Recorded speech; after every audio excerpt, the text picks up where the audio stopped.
Hello, I'm driving home from improv class. It was a very interesting class. We had some other lady teaching us instead of a guy. It was different, but it was very good, very productive.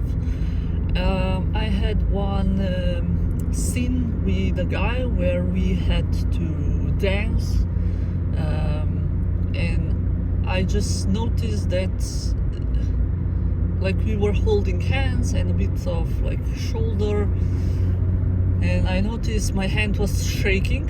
I don't know if I was nervous because I was like dancing with a guy or because I was uncomfortable, but after that I just fell into this sad state, uncomfortable state. I felt like, I don't know, just sad, or I was very aware of where my eyes are and what I'm doing, like someone is watching me.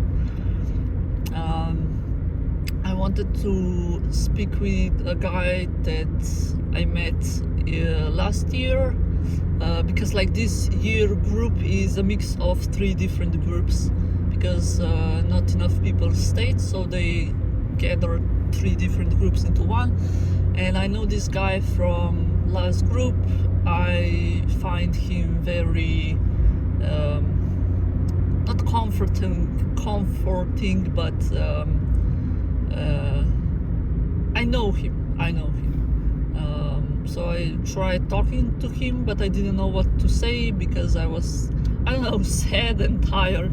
So I just sat near him, and then I just stood up and left, and I didn't know, I wanted to feel closeness with him, I guess, because before we did an exercise together, and it was you had to clap your hands and then move your hands to one side, and if you move them to the same side you clap it and say "you hey" again. So we were touching hands, and I liked his soft hands. But anyway, I'm driving home from that improv class. Today I stayed at home, I did my laundry, I washed my dishes, and I ate enough food for a change. I didn't sleep enough. Yesterday I fell asleep at like 1 o'clock. I don't know, just my body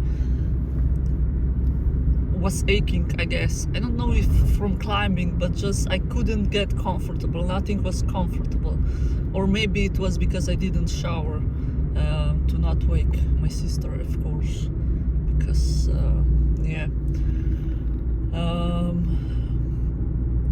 I tried to read some comics, and I did some, and I applied for one audition.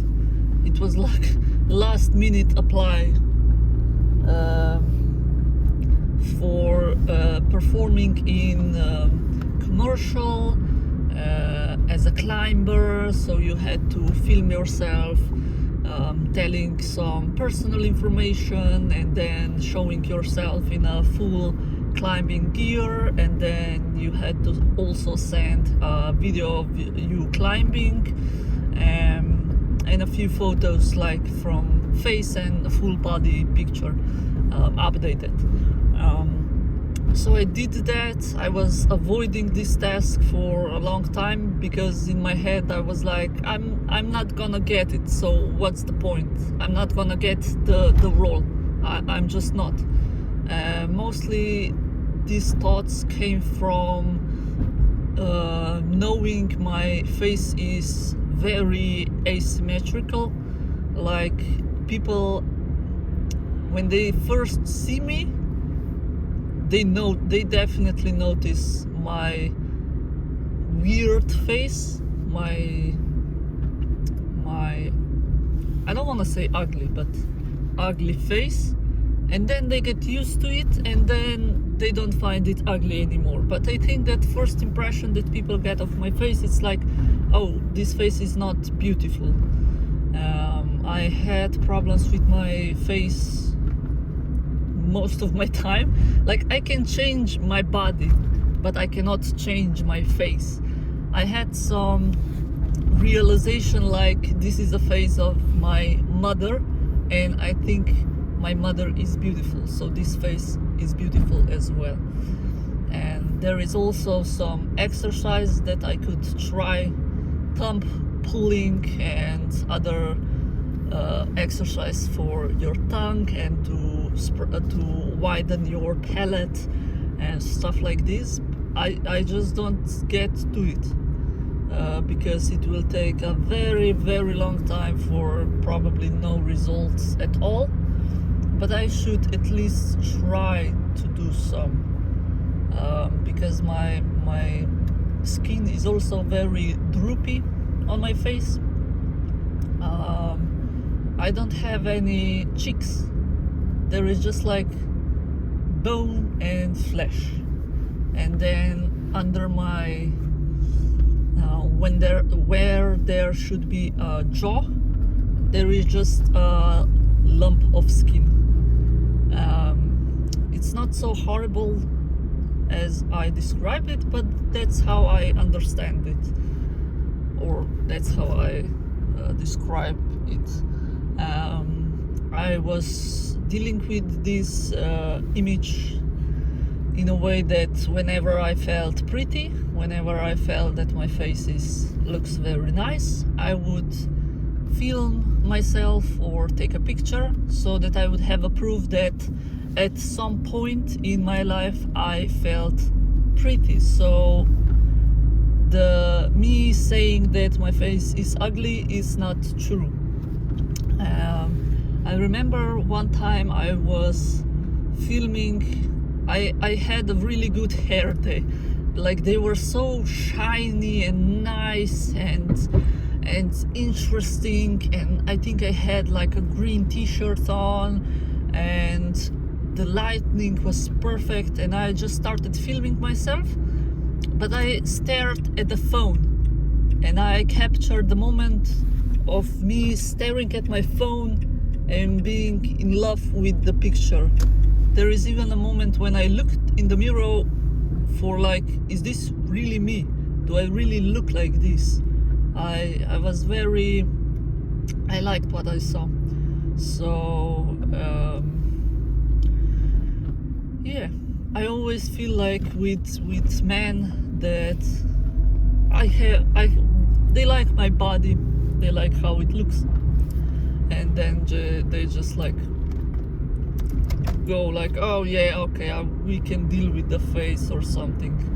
I don't remember someone falling in love with the way my face is. Never felt that my face is good enough. So back to this boy. I have a feeling that maybe he has a romantic interest in me. So something in me is just like rejecting him. Like,